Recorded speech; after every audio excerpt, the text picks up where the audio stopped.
사경찰서에서 수사과장으로 근무하는 정기승 경정입니다.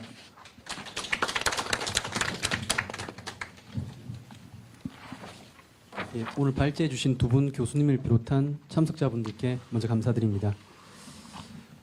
본 토론은 최근 공소청 및 중대범죄수사청 설치를 중심으로 한 형사사법체의 개편, 특히 수사 기소의 분리와 그에 수반되는 검사의 보안수사권 인정 여부를 둘러싼 논쟁을 배경으로 하고 있습니다. 이러한 개혁은 특정 기관에 집중되었던 권한을 분산하고 상호 견제와 균형을 통해 국민의 기본권을 보다 두텁게 보호하고자 하는 시대적 요청에서 출발합니다. 저는 이 같은 전제하에 두 분 발제자께서 논의하신 검사의 직접 보안 수사와 사건 전권 송치를 중심으로 형사사법체의 개편에 있어서 무엇이 바람직한 방향인지 제 의견을 말씀드리고자 합니다. 먼저 공소청 검사에게 직접 보안 수사권이 필요한가 부분입니다. 먼저 말씀드리고 싶은 것은 직접 보안 수사권은 수사권이라는 점입니다. 보안 수사권이라고 하면 자칫 수동적이고 작은 부분으로 오해할 수 있습니다. 그러나 보안 수사권은 수사를 개시할 수 없을 뿐 당해 사건 내지 관련 사건의 범위에서 임의 수사, 강제 수사를 모두 할 수 있습니다. 결국 단호한 보안이지 직접 수사권이라는 본질에는 변함이 없다는 것입니다. 단지 수사권 행사 시점만 송치 이후로 늦춰질 뿐입니다.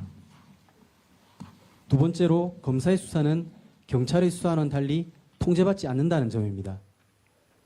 조금 전 말씀드린 것처럼 검사 직접 보안 수사는 명칭상 경찰 수사의 부족한 점을 보완하는 수동적, 제한적 수사로 인식될 수 있지만 통제받지 않는 검사 수사라는 본질에는 변함이 없습니다.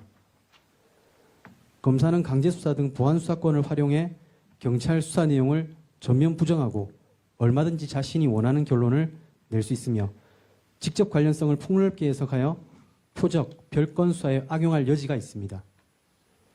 실례로 21년 대선 후보 검증보도 사건에서 검찰은 명예훼손 사건은 법령상 검사가 직접 수사할 수 없는 사건임에도 대검 예규를 근거로 수사를 했다고 밝혔습니다.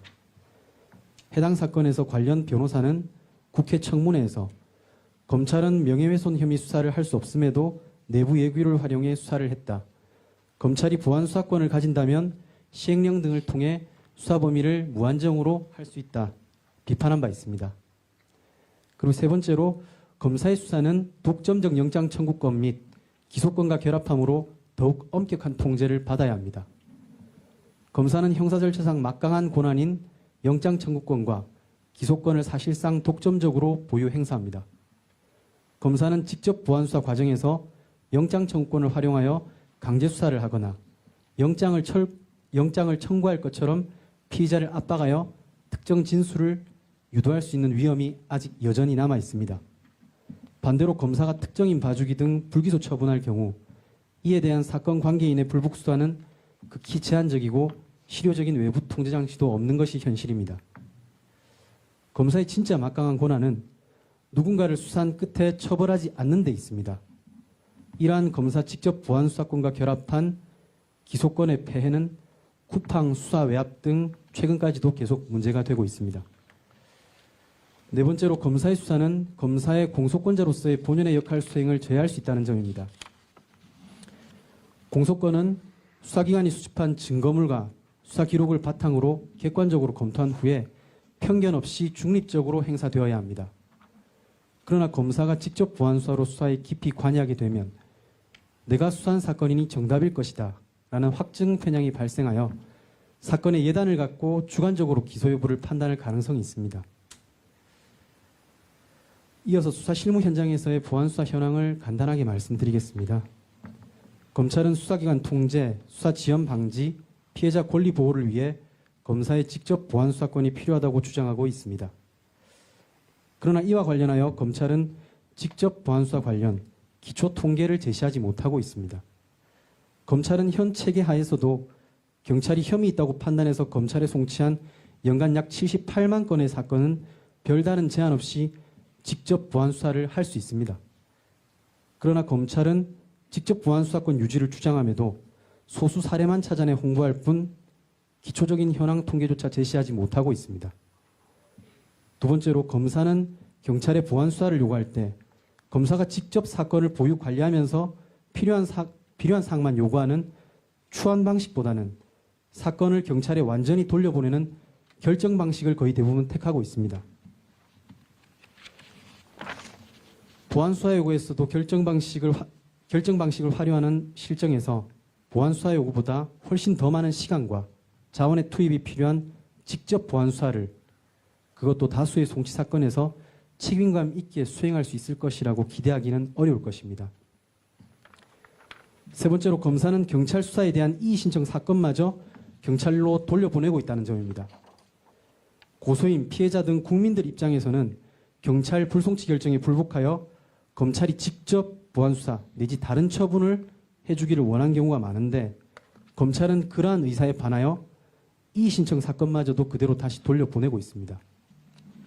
이때 검사가 이의 신청인에게 제대로 설명도 하지 않고 사건을 경찰로 돌려보내 경찰 수사 현장에서는 당사자 반발, 비협조 등으로 사건 진행에 어려움을 겪는 사례가 발생하기도 합니다. 이러한 점을 보았을 때 각계에서도 검찰이 직접 보안수사권을 유지하며 현 검찰청의 인력, 조직 대부분을 그대로 남긴 뒤 향후 전국 변화 등 적당한 시기에 수사권 복원, 확대 등 구검찰로 회귀를 시도하는 것은 아닌지 우려하고 있습니다. 이제 검사 보안수사권 폐지 이후 대안에 대한 제 의견을 말씀드리겠습니다. 먼저 경찰과 검찰의 협력 확대입니다. 구체적으로 검사가 경찰관서에 상주하며 법리 검토, 공소제기 등에 필요한 증거 보완 요청, 증거 능력 판단 등 조언과 협력을 실시간으로 제공할 수 있도록 하는 시스템을 마련할 수 있겠습니다. 이와 더불어 요구요청, 이행기간 경과 시, 요구요청 처리 방향, 이행시기 등을 지체 없이 검사와 협의하는 규정을 신설할 수도 있을 것입니다. 또한 경찰 내부에서는 시도청별로 검사 협력 전담부서를 운영하는 방안도 검토할 수 있을 것입니다.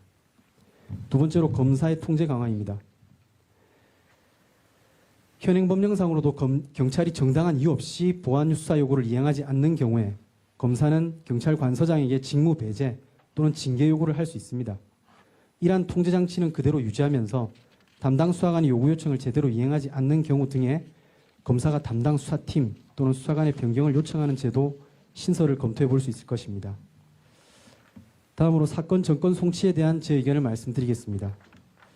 발제자께서는 검사의 통제를 강화하고 형사사법의 정확성을 높이려는 취지에서 이른바 사건 전권 송치 제도를 제안하신 것으로 생각되나 이 부분에 대해 몇 가지 문제점을 검토해 보겠습니다.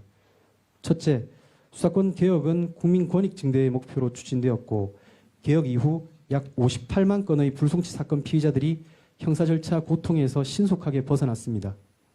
그럼에도 과거와 같이 불송치 사건도 전권 송치한다면 경찰이 혐의가 없다고 판단하더라도 검사가 최종 종결 처분할 때까지는 피의자 신분이 유지될 것이고 그에 따른 고통도 연장될 수밖에 없습니다. 통계적으로도 경찰 불송치 사건에 대해 사건 관계인이 이의제기를 하거나 검사가 재수사 요청한 사건은 전체 불송치 사건의 약 10%에 불과합니다. 전권 송치로 돌아가게 되면 혐의 없는 사건 10건 중 9건의 수사 대상자가 검사가 종결 처분할 때까지 불필요하고 소모적인 고통을 겪어야 할 것입니다. 둘째로, 경미하거나 명백히 범죄 성립이 부정되는 사건까지 모두 송치될 경우 공소기관은 방대한 사건을 처리해야 하는 부담을 지게 됩니다. 이는 결국 사건 처리 지연으로 이어져 실질적으로 중요한 사건에 집중해야 할 기소 역량을 분산시키는 결과를 가지고 오게 될 것입니다. 마지막으로 수사 현장의 부서장으로서 말씀드릴 수 있는 것은 검사의 직접 보안 수사권은 수사권이며 수사권 남용의 수단이 되었다는 점입니다. 실체적 진실 발견, 적법 절차 원칙, 신속 수사의 원칙, 이러한 원칙들은 검사의 직접 보안 수사권이 아니라 경찰과 검찰 협력 체계의 실질화, 검사가 유능한 공소관으로서 법정에서 범죄와 싸우도록 하는 완전한 수사 기소 분리를 통해 달성되어야 할 것입니다. 형사사법 체계의 발전 방향은 권한의 확대가 아니라 역할의 명확화와 책임의 분산, 그리고 기관 간의 건설적 협력에 있으며 이것이 국민의 인권 보호, 형사사법의 공정성을 실질적으로 담보하는 방향일 것으로 믿습니다. 이상으로 토론을 마치겠습니다. 감사합니다.